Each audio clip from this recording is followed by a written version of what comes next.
Salut à tous. Bon, troisième et dernière vidéo aux Atos. Encore merci à eux. Dans cette vidéo, vous verrez un dimanche au ranch. On découvre comment c'est de monter sur un buffalo.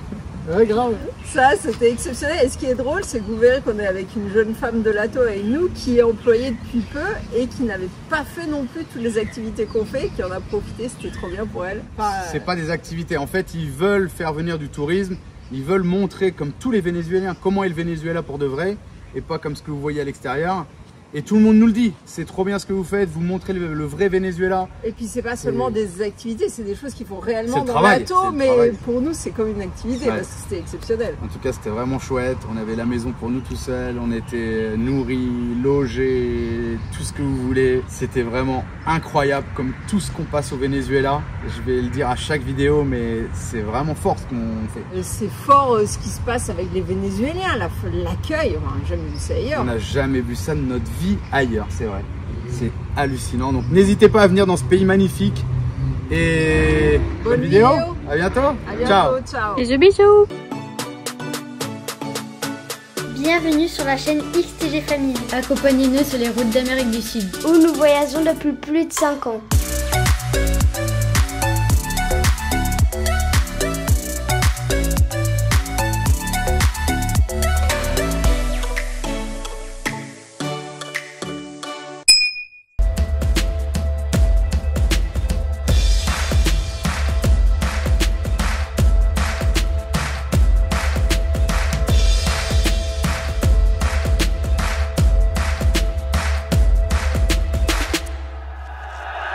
Nouvelle journée, aujourd'hui on découvre les buffalos qui se montent. Comme ça il fait flipper hein.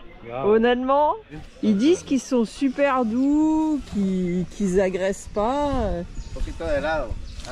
Ah, voilà. Quanto kilo? Regardez, il a que quelques poils et la peau directe en fait. Et ces animaux-là, ils vivent quasiment dans l'eau tout le temps.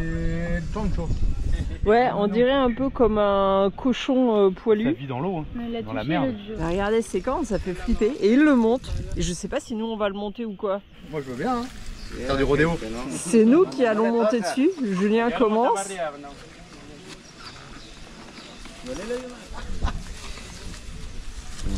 Première fois de ma vie que je monte un buffalo. Tu m'étonnes, première fois de sa vie, c'est pas un truc hyper commun. Ah, il est castré. Et eux, ils partent en courant avec et ouais, bah voilà. Vous imaginez, le truc, il fait ce qu'il veut. Hein. Il fait 500 ou 600 kilos. S'il a décidé de partir, il partira. Hein. Et le buffalo, c'est l'animal le plus curieux qu'on ait jamais vu. Dès qu'il se passe quelque chose, ils sont tous en train de regarder. Ils vont s'approcher de ce qui se passe. C'est de la folie. On dit que les vaches, c'est curieux, mais les buffalos, c'est 10 fois pire. Ça m'inquiète un peu parce que normalement, il l'attache au niveau de l'anneau dans le nez. Et il n'a pas voulu se laisser faire aujourd'hui. Donc aujourd'hui, il n'est pas forcément d'accord. C'est trop mignon. Tu arrêtes pour voir. C'est pas si vite.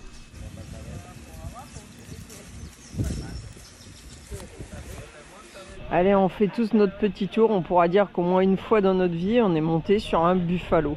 Apparemment, c'est plus rapide qu'un cheval à travailler. C'est le balai le plus gros du monde que j'ai vu. Ah si? Oh, heureusement qu'il n'y avait personne dessus, il vient de se cabrer presque. Tiens, miedo, Marie. Il lui a mis le truc dans le nez comme ça, c'est plus facile. Ils écoutent plus facilement. Parce qu'ils sont assez sensibles de la nariz. Ah si? Pas facile. Et du coup, tout seul, tu te diriges et tout. Mais je pense qu'ils le mettent d'habitude avec un fil de chaque côté comme des rennes. Du coup, il est beaucoup plus calme avec son truc au nez. Parce qu'il sait il que essaye moins de faire le fou. Ça lui faire mal s'il tire. Donc Ah, ça c'est mieux pour aller dans la flotte. Allez, là c'est Carla qui travaille ici. Du coup, elle est jamais montée dessus. Mais du coup, elle a un peu peur.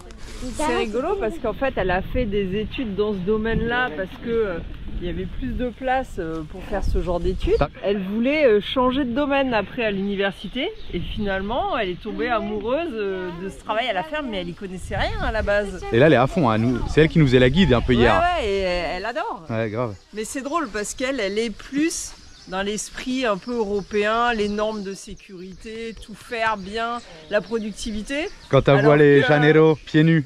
C'est ça. Bah tiens, il y en a un, il est pieds nus là, Ouais, regarde. ils sont pieds nus, ouais. Ils sont pieds nus, elle dit en été dans les champs, tout, ils sont pieds nus. Il y a de tout là-dedans, des crocodiles. Elle dit, ah, ça peut arriver que si tu marches sur un crocodile, il te morde. Ah ouais, tout va bien. Du coup, elle veut qu'ils portent des bottes et eux ils veulent pas. Des bottes, des lunettes de sécurité. Ah ouais, grave. Va tout pour les protéger. Sauf que c'est pas du tout l'esprit et ça va mettre du temps à s'implanter. Parce que c'est ce qu'on n'a pas dit, en général les chaneros, ils sont nés ici, nés dans les fermes qu'on a vues. Ils ont connu les traditions de leurs parents, ils sont élevés à la dure, je vous en ai parlé, ils se sont tapés un peu dessus. Alors je dis pas que c'est tout le monde, mais que disons que c'est pas Montessori. Et du coup ils reproduisent ce qu'ils ont connu quoi. Grave. Et que ça va mettre, je pense, des générations avant de changer. Pas que ça sera meilleur ou quoi, mais c'est vrai que pour eux, pour leur sécurité, il y a des choses qui peuvent se faire différemment. Aujourd'hui, c'est Tour de Buffalo. Ça, c'est pareil, c'est Eduardo, il travaille ici. Il a le même grade que Carla, je crois.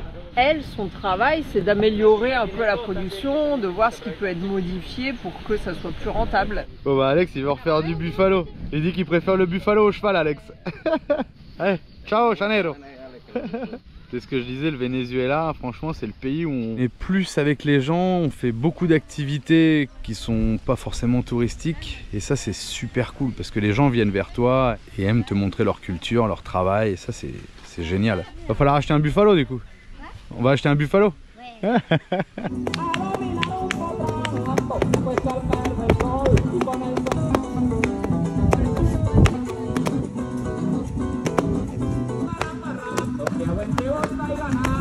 Vamos a ver cómo baila Carra. Casi, casi.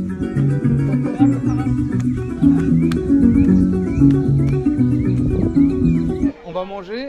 Et donc là, il y a la cuisine des travailleurs, du personnel. La petite télé, tout. Là, on a les chats. Ça, c'est du coup la cuisine pour le personnel. On voit mieux à travers les moustiquaires. Et vous remarquerez qu'au Venezuela, il n'y a pas de fenêtre. Hein. C'est que des moustiquaires, comme en Floride. Là, il y a pour laver, on vous montrera après, ils gardent la viande salée. Et là, la cuisine. Et toujours pareil, la cuisine au feu de bois, avec la régulation de température sur tous les feux. La cuisine à gaz aussi, apparemment. Là, pour servir les plateaux aux salariés, parce qu'il y a quand même 75 salariés ici. Un petit kiosco. Les frigos, la table pour manger je sais pas qui, peut-être nous du coup là, la machine pour découper la viande, là pour laver, les plateaux, enfin voilà quoi, c'est grand hein.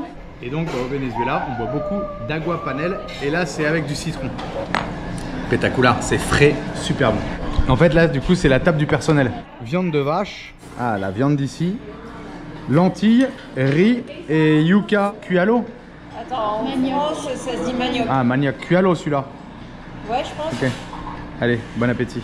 Et avec ça, on accompagne avec du fromage de buffalo. Je peux vous dire que ça, c'est super bon. Lequel on choisit?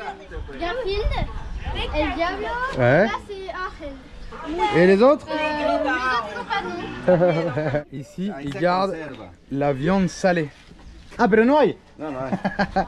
Ils salent la viande et ils la gardent ici. ¿Cuánto tiempo se guarda? No, puede durar meses. Ah, mira. Pasa la meses. Plusieurs mois. Donc là, ils font le feu ici. En dessous, il y a un trou là. Ils font le feu ici. Ils mettent ça dessus et ils mettent la viande sur les bas. Et un assado quoi. C'est quand même fou parce qu'il y a plus de 20 habitations individuelles dans la ferme. Tout ça, c'est des habitations. Donc là, il y a d'autres habitations encore. Ici, il y en a 13, je crois. Et comme partout, du coup, il n'y a pas de vitres. C'est que des moustiquaires. Et nous, on est en face là-bas. Tout seul. J'essaierai de filmer demain parce que demain il y aura tous les gars, mais là c'est voilà la mécanique, la soudure, le lavage, tracteur, là-bas il y a un bulle, un D6, une niveleuse, une pelle, une 320 Cater, mais du coup là il n'y a pas grand monde quoi. On est dimanche. C'est top parce qu'ils sont en train de faire la maintenance des clims. Vous imaginez le nombre de clims qu'il y a, des fois il y en a 2 par habitation. Et du coup j'ai posé la question s'ils pouvaient contrôler la mienne. Du coup il a dit ouais pas de problème et tout, donc je vais faire contrôler la mienne, impeccable. Allez on part en tracteur et on va essayer de pêcher piranha et crocodile. Au départ. Allez on va sur le pont voir si on arrive à pêcher quelques quelque chose. Je sais pas si vous voyez le petit crocodile au bord de l'eau. Il est pas peureux. Hein. On va te manger, fais gaffe. Regarde, il a ramené la glacière avec les glaçons. On peut une bière. Spectaculaire. Ça, c'est très Amérique du Sud. Ils ont tous une glacière. La glacière avec les glaçons. C'est l'essentiel. Ah. Si toi tu sors une boisson et qu'elle sort pas d'une glacière, d'un frigo et avec des glaçons, ils boivent pas. Faut que ça soit congelé. Même dans les restaurants, ils te servent le verre congelé. Alors, il met un petit bout de graisse de vache sur un hameçon et je crois qu'il y a juste un fil. Et on va voir ce qui sort. Hein. J'aime prendre l'hameçon dans la tronche. T'as trouvé quoi? Ah oui, une mini grenouille. Elle est morte? Qu'elle est vivante. Oui, elle est vivante, elle a sauté. Ouais. Ah, pas de chance, on n'a pas de piranha parce qu'apparemment quand il y en a, tout de suite ils attaquent la viande. On pêche, bon, sans grande réussite parce qu'a priori il n'y a pas de poisson, mais on vient de voir passer là, une anguille électrique. Ils disent que c'est super dangereux, mais elle faisait au moins 1 mètre de long et le diamètre du corps c'était ça quoi.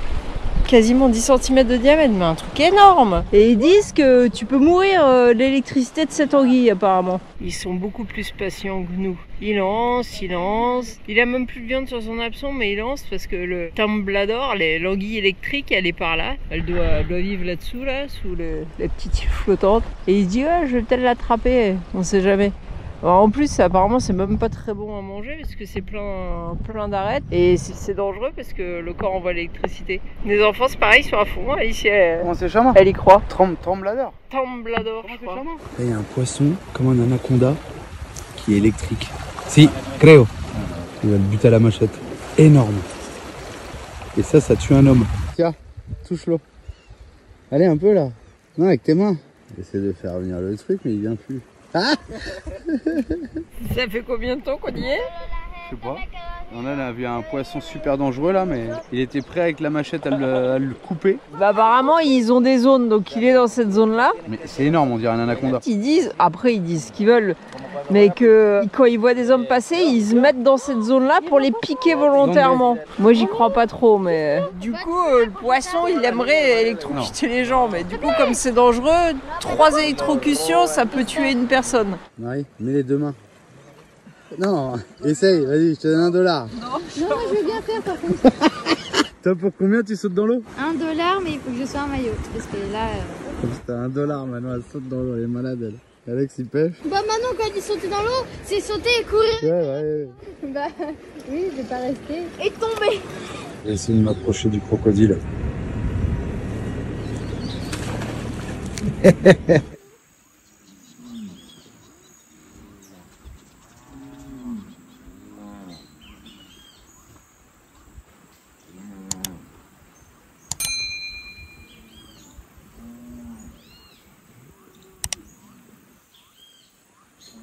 On est revenu de notre petit tour. Qu'est-ce qu'on a ce soir?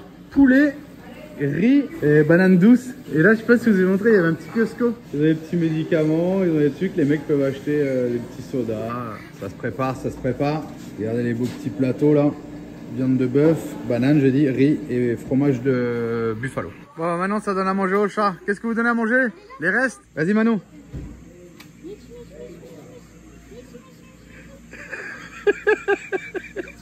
Bon, bah après toute cette petite journée, ça va être notre dernière nuit ici, je pense. Demain, on va y aller. Et j'ai mis mon petit hamac. Et vous vous rendez compte, on est quand même dans la maison, tranquille.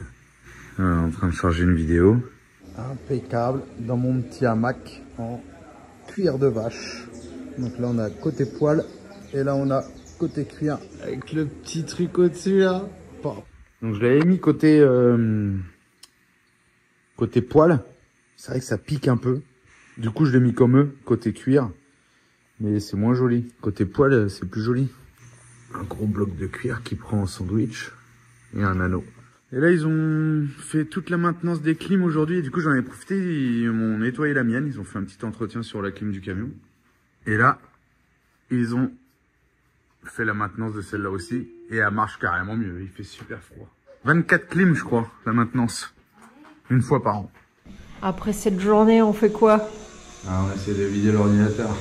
Il n'y a plus de place. On n'a pas le temps de monter au Venezuela, on n'a pas le temps, on est toujours avec quelqu'un. Regardez l'espace. 1,95 sur 2 Tera. C'est la bande rouge là. Et on peut plus pépère. Donc on essaie de faire ça. 22h, 23h, minuit, 1h du matin. Vous avez vu ce matin le Buffalo, c'était sympa. On est parti en début d'après-midi pêcher. On n'a pas dû filmer grand chose parce qu'on n'a rien pêché du tout. Mais on a vu quand même un très gros poisson dangereux. On est rentré, on a fait une mini pause et on est reparti à 5h30 pour aller voir le coucher de soleil. Donc on est rentré, il était plus de 19h, on a mangé et voilà, depuis tout à l'heure, on essaye de vider l'ordinateur. Moi, je regarde ce que Julien a monté. Lui, de son côté, il essaie de monter des trucs sur la tablette. Enfin, c'est compliqué un peu quand on est trop sollicité. Mais c'est cool parce qu'on fait plein de trucs au Venezuela du coup. Je crois que c'est le pays où on va faire le plus d'activités quoi. Et t'as pas dit dans la prochaine ville? On est attendu déjà. Ah putain, ils ont carrément contacté l'autre ato où on était, l'autre ferme, pour savoir ils sont où les Français. Et ils m'ont envoyé 50 messages, c'est un truc de ouf. Donc ouais, on est attendu. Je sais pas si on va y être demain, il y a 130 km. Je sais pas à quelle heure on part d'ici, on va voir. On voudrait filmer le rush un peu du midi, filmer les gars où ils dorment, les hamacs, les bureaux, et puis un peu le plan là, d'ici. Mais d'abord on va aller finir ça et puis on se retrouve demain. Ce matin, je suis réveillé depuis 5 heures. Il pleut à torrent. Bon là ça s'est un peu calmé. Je sais pas si vous voyez la piscine, elle déborde. Et il y a quelqu'un là-bas avec le cheval. Et parce que ça y est, il est presque 7 heures. Donc je vais aller voir en cuisine s'il y a le rush. Et je vais mettre mes bottes. Je vais passer par la porte de ce côté-là pour éviter de me tremper. On va aller voir le petit déjeuner des Vénézuéliens dans le Chano. La cuisine est là. Faut qu'on vous montre tous les locaux avant de partir là. Ça c'est les arepas. Donc le matin ça déjeune ça. ¿Qué va poner adentro? Riz, fromage et viande. Il est à peine 7 heures du matin. Et là, le réfectoire, il y en a quelques-uns qui sont là. Ça déjeune, les arepas, le fromage, le café. Ah, là elle est en train de faire un arepa. Donc la pâte, je vois qu'elle a un petit moule là. C'est un chapeau de crème fraîche. Et assis c'est poné direct al fuego. Et voilà. Ils font à peu près 70 arepas le lundi matin et ils font 4 litres de café le matin et 3-4 litres l'après-midi. Bon bah c'est pas trop le rush parce que en fait on est lundi et il y en a beaucoup qui repartent chez eux à la ville et c'est à 1 heure d'ici à peu près en moto. Et là le chemin il doit être complètement pourri. Donc ils vont arriver un peu plus tard les gars. Bon j'ai pris 2 petits cafés, impeccable. Je retourne à la maison. Tout le monde dort là-bas. J'aurais bien voulu filmer le rush. Apparemment à midi on peut filmer le rush mais après on s'en va. Donc. Faut avancer hein, ça fait 1 semaine qu'on est dans les atolls là. Un peu au même endroit. 2 atolls différents mais il faut qu'on bouge quoi. Bon là on va voir parce qu'à 8 h les gars ils viennent chercher leur matériel. Ah oui il y a du monde qui déjeune encore là. Voilà c'est ce qu'ils disaient. Les gars viennent chercher le gasoil, ils viennent chercher l'huile. Pour aller dans différentes maisons, différentes parcelles. Bon du coup les gars derrière ils chargent du gasoil. Ils chargent du cal et ils partent dans les différentes maisons. Là on va aller voir, je sais pas si je vais filmer les machines, la fosse de lavage. Heureusement que j'ai les bottes, hein, je vous le dis. Hein. Tracteur, ils ont souvent une lame devant. Bon, le Massey il en a pas là mais ils ont souvent une lame ici. Un petit D6, ils viennent de refaire le moteur sur celui-là. Une 320 Cater, un Valtra. Hier il était en route celui-là. Une niveleuse, une 12. Tout ça fonctionne. Hein. Enfin, à part ceux qui sont en réparation, mais 14 par 24. Des citernes de gasoil. Là-bas, il y a un chargeur. Ils sont en train de refaire le moteur sur la Cater. New Holland. New Holland. Il y a beaucoup de New Holland. New Holland. Une machine pour atteler derrière. Porte-char. Puis voilà quoi. Hein. On va voir l'atelier mécanique. Je sais pas s'il y a les gars là qui sont là. Là, c'est des habitations. Toilettes. Avant, là, ils faisaient de l'élevage de crocodiles à l'époque. Dans le bâtiment qui est là, et là ils s'en servent un peu de stockage. Voilà, et là l'atelier. De ce côté là ils font beaucoup de soudure, peinture. De ce côté là atelier plus mécanique quoi. Encore New Holland. Et vous le gars il est pas arrivé ce matin. Ah bah là-bas il y a un moteur posé sur la table. Et ben je peux vous dire qu'avec la flotte qu'il est tombé ce matin, il fait pas chaud. Il fait pas chaud, il doit faire plus de 20 degrés ça c'est sûr. On a perdu l'habitude. Bon je vais aller reprendre un petit café en cuisine. Moi je suis rentré dans la cuisine, il m'a dit un petit café, moi j'ai dit oui un petit café, ça fait encore des arepas là. Du coup ce matin c'est pas venu en gros rush, c'est venu petit à petit, les mecs le temps d'arriver et tout. Allez je retourne à l'habitation avec mon petit café. Personne élevé là, hein, bordel hein. Ça dort toujours dans la maison. Pourquoi la lumière reste allumée? Pourquoi les ventilos? Parce que c'est le Venezuela. On est parti pour faire vaccination des vaches à l'Hato de El Toreño. Donc là c'est vitamines, minérales, je sais pas quoi. Antiparasitant. Antiparasite. Un peu le même style qu'on a fait à l'Hato de la Miel. Ils réunissent les vaches avec les veaux. C'est des beaux bébés déjà hein. Et là-bas ils abattent un mur, ils ont ramené des parpaings et ils vont faire un espèce de bureau quand ils viennent avec leur ordinateur pour marquer les vaches et tout quoi. Donc il y a de tout là, il y a du maçon, il y a du vétérinaire, il y a du cow-boy, il y a de tout. Ah bah ça a été vite dis donc. Donc là elle dit combien de ce produit là il faut, combien de ce produit là il faut, combien de celui-là. Tout est noté et c'est piqué et c'est fait. Ça va plus vite que Julien, il dégaine pas assez vite. Grave, ça va plus vite que moi quand j'appuie sur la GoPro. Hop. Tac. Deux de l'autre côté, deux de ce côté-là. Les bébés, ils les font pas aujourd'hui. Et pourquoi il y en a certaines qui sont maigres? C'est parce que l'été a été dur et aussi parce que c'est des vaches assez laides. En tout cas, la première qu'on a vue, elle avait 12 ans. Donc il dit c'est la dernière fois qu'elle donne un veau. Après, elles vont à l'abattoir et ils vont renouveler. Regardez là, ça va rentrer, ça va piquer direct.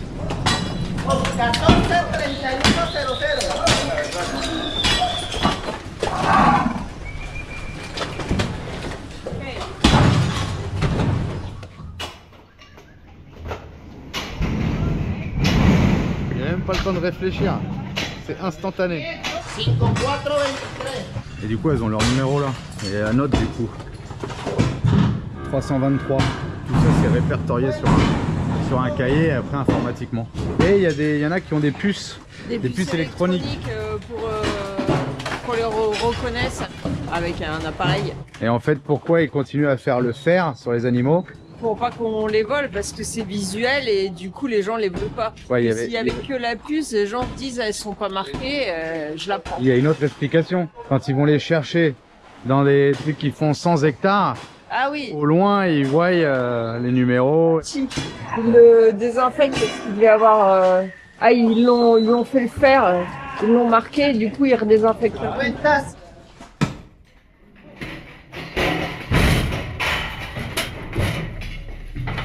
Julien, il a eu de la chance, il a vu un petit veau tomber, il était juste à côté. Je me suis fait chier dessus. Le veau est tombé, ça l'a giclé de partout. On a notre cow-boy qui est parti pour dresser son cheval. Ah, déjà, sortir. Il faut qu'il récupère celui qui lui est attribué. Celui qu'il a choisi plutôt. Ça dépend, il y en a, les premiers arrivés choisissent, bon les autres après ils osent ce qui reste. Ça va, il y en a 2000. Et des jeunes chevaux, il n'y en a pas 2000, il y a ça, il y a le groupe là dans l'enclos. Ah, ça y est, choisi. Ah mais c'est une mule ou un cheval? Oh, il est tombé. Alors on a eu une grosse pluie cette nuit, Julien s'est levé à 5 h du matin quand la pluie a commencé à tomber parce que comme les toits sont pas isolés, ça tape très fort, on entend bien. Tout est inondé. Ouais, maintenant il est tout crassouillé le cheval forcément. Donc c'est le gars en bleu, c'est son cheval.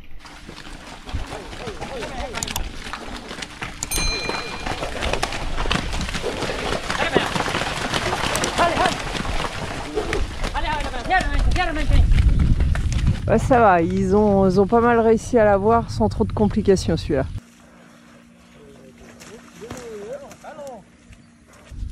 Je sais pas s'il fait exprès ou pas de tomber en fait. Donc l'idée c'est de l'attacher court. Donc en fait ils essayent de le rapprocher du poteau et lui passer le truc sur la tête pour lui cacher les yeux. Donc en général il s'asphyxie parce qu'il tire et quand il tombe là il lui passe le truc sur les yeux. Hop.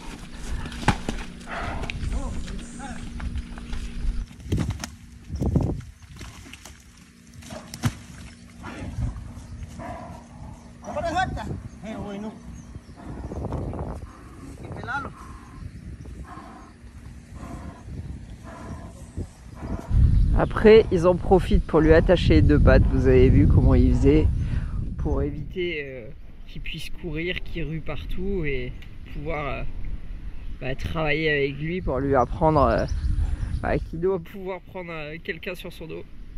Là, c'est bon, il le libère, il va se désasphyxier. Donc apparemment, quand il lui tourne la tête, ça lui bloque la respiration, du coup, il s'excite moins. Ah, visiblement, il y en a un autre qui va récupérer son cheval là.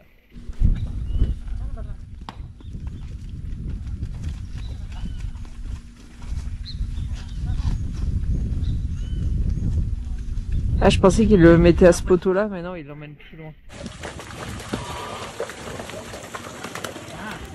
Ah, là, ils sont chauds, hein. C'est deux en même temps. Il y en a un au poteau et l'autre qui sort. Alors, ça se passe un peu mieux parce qu'ils sont plus nombreux.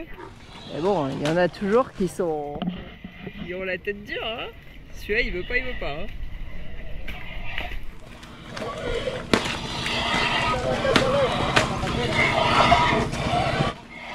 Il essaye de le maintenir pour lui mettre son truc là sur les yeux. Hop, quasi bon.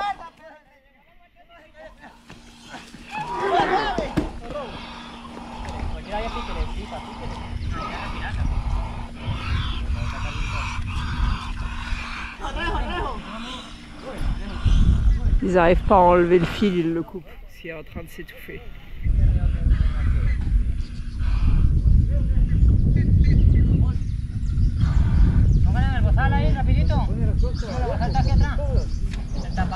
Alors ce qui les rend dingues comme ça, c'est que ça fait 2 ans et demi, 3 ans qu'ils vivent en liberté, avec juste 1 ou 2 fois par an on les embête pour un vaccin ou quelque chose comme ça. Et que là d'un seul coup, on vient les embêter, donc ils comprennent pas en fait. Pourquoi ils ne font pas des petits aussi, tu sais pourquoi? Vas-y, dis. Parce que ça fait des chevaux plus durs.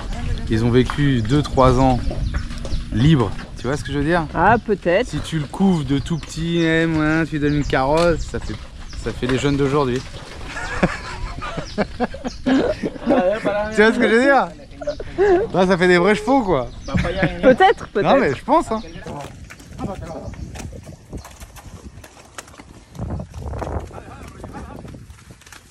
Ils ont réussi à le sortir. Maintenant, il faut réussir à l'emmener jusqu'au poteau, je crois, le poteau tout là-bas. Mais bon, lui, ils lui ont déjà mis le truc autour de la bouche, le bandeau pour les yeux. Ils lui ont pas encore bloqué les pattes, donc ils vont devoir encore le bloquer là-bas.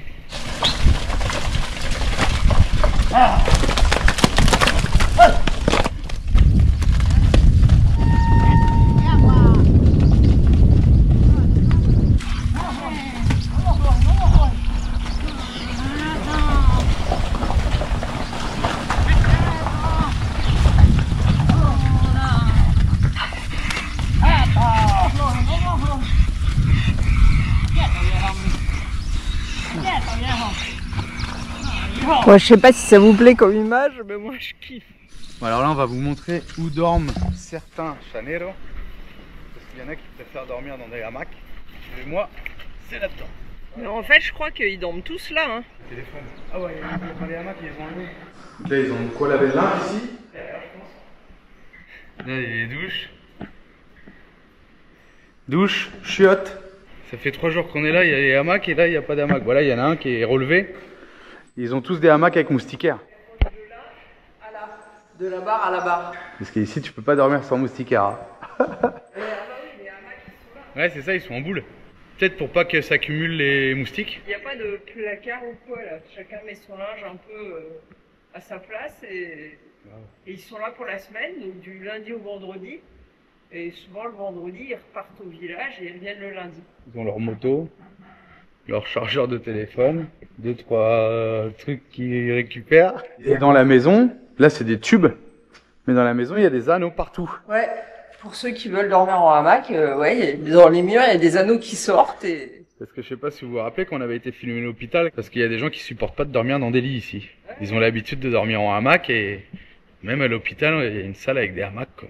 Marie, tu nous emmènes où? On va au bureau. Ça peut être beaucoup de choses le bureau. Ah, un petit clin d'œil à Cricri, Mankatakat, le bureau. Alors c'est rigolo parce qu'ils ont leur petit tableau avec les choses à communiquer aux employés, un petit peu comme on a en France, en Europe. Bon, pour rentrer dans l'entreprise, il faut une copie de vos papiers d'identité, il faut être majeur et il faut avoir un compte bancaire. Ici, de très jeunes, il y en a, ils commencent. Donc je pense qu'à une époque, les gens démarraient dans l'entreprise bien avant les 18 ans. Et pour Robert, le stickers. Aquí somos en la oficina. Esta es la oficina en la que trabajamos el personal técnico del ATO. Esta es mi área, el área donde manejamos el inventario de animales de acá. En la cartelera pues se anota la planificación de actividades mensual que va a realizar la gente en los corrales. En la otra cartelera anotamos el inventario animal que tenemos en cada potrero de la fundación del ATO. Este es el escritorio de Eduardo. Eduardo es el supervisor de 3 fundaciones del ATO. La oficina de Luis, que es el gerente operativo del ATO. La oficina de Marisela. Ella se encarga del manejo de los inventarios de medicinas, de maquinaria, de la cocina, hacer menú y del manejo general, cuidado del ATO como tal, de las instalaciones. Por acá se encuentra el laboratorio, es donde hacemos o guardamos todos los insumos médicos, veterinarios que se van a usar en el ATO. El ingeniero Eduardo, el señor Orozco, que es el encargado del ATO como tal y es el que nos ayuda con el manejo del personal en general. Y por acá tenemos el plano del ATO. Nos encontramos acá. Esta es la casa principal del ATO. Ustedes ingresaron por acá, llegaron al ATO. Fuimos a caballo hacia el Picure. Esta es el área más lejana, que se encarga el ingeniero Luis Guerra. Y en este momento hay mucho agua. Hay mucha agua, sí. Tenemos inundación en gran parte del ATO. También fuimos a Buenavista, La Peluca. Faltó un medianito, pero también hay mucha agua hacia esa zona. L'ATO hace 24.000 hectáreas. Sí, es bastante, sobre todo para el manejo en general y el cuidado de todos, la organización. Hay 12 fundaciones, incluida el ATO. ¿Cuánto personal fijo en el ATO hay ahora? Hay unos 70 trabajadores fijos. En la oficina de San Cristóbal, que hay otro personal. Hay 2 contratistas y cada uno tiene 5 a 6 obreros. 15-20 personnes más. Il est 11h50, normalement ça va bientôt être le rush de la cuisine parce que à midi, il y a tous les chaneros, tous les employés qui viennent. Et à midi 00 apparemment, ça devient de la folie. Donc on va filmer ça. Allez, regardez la bonne salade qu'elle est en train de faire. Pommes de terre, carottes, betteraves. Ça sent très bon, ça sent l'ail. C'est du poulet. Ça a l'air bon aussi. Donc depuis 4h du matin, ils sont là à préparer. Là, on a du riz et je pense que dans l'auge du fond, il doit y avoir encore autre chose. Un accompagnement, sûrement du manioc ou quelque chose comme ça. On est à moins de 10 minutes du coup de rush. Ils sont hyper tranquilles quand même. C'est la fin là de la préparation. Sel et maillot pour finir. Ici, il y a une petite aide supplémentaire. Il prend les glaçons et je crois qu'il prépare une grande auge avec la boisson. Ils mettent du tang avec de l'eau et plein de glaçons parce qu'ici on boit bien froid. Ah, attention, je crois que c'est parti. Ils commencent à préparer les assiettes. Les gens vont arriver. 3 tasses de riz. Il faut qu'ils tiennent toute la journée les gars. Hein. C'est bien chargé les assiettes. Un bout de manioc dans chaque assiette. 11h58. Ça y est, les mecs ils commencent à arriver. Bon, ça blague pas sur l'horaire. Hein. Ici les verres, c'est des pots de mayonnaise. Bon, si c'est cassé, c'est moins grave. Et allez, c'est parti. 2 bouts de poulet dans chaque plateau. Souvent en Amérique du Sud, ils mangent avec une cuillère. C'est pas fourchette couteau. Coup d'envoi. Hey, go, go, go. Parce que les mecs, il faut qu'ils retournent bosser. Hein. Et ils disent des fois en 10 minutes, ils ont mangé. Le temps qu'ils servent les assiettes à tout le monde, le premier a déjà fini et ramené son plateau.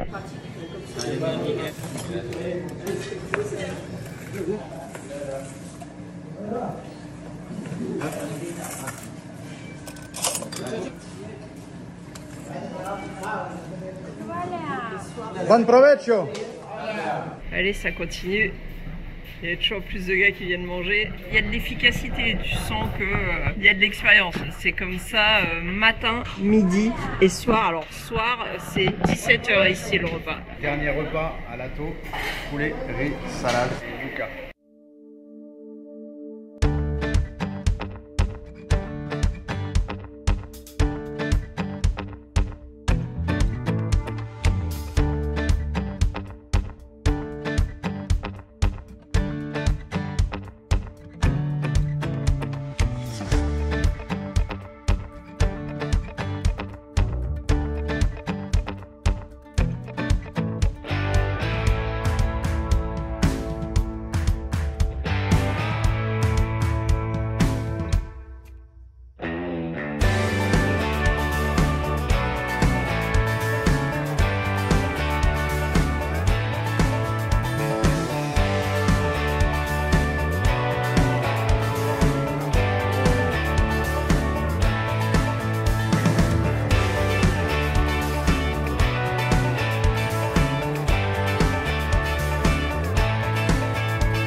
Ça y est, on quitte l'Orange Terreño.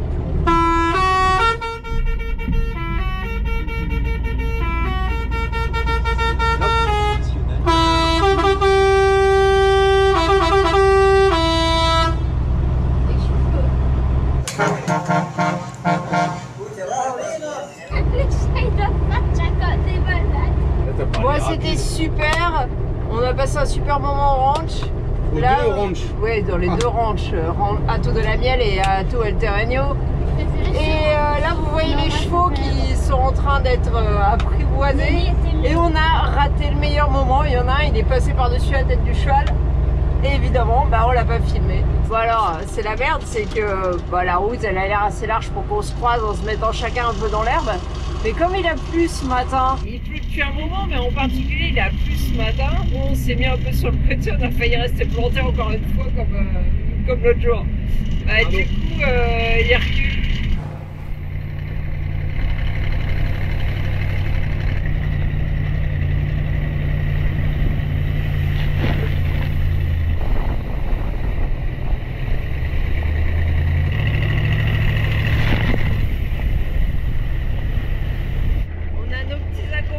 Qui ouvre les portes, on va se planter là.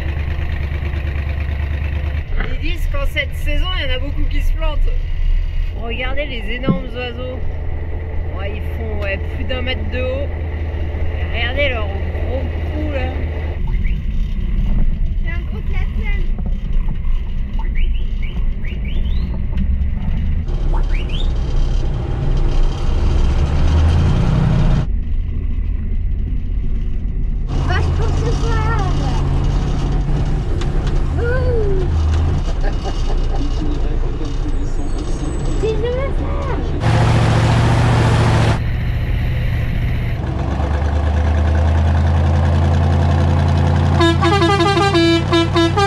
En attendant la prochaine vidéo, vous pouvez aussi nous suivre sur Instagram, Facebook et TikTok.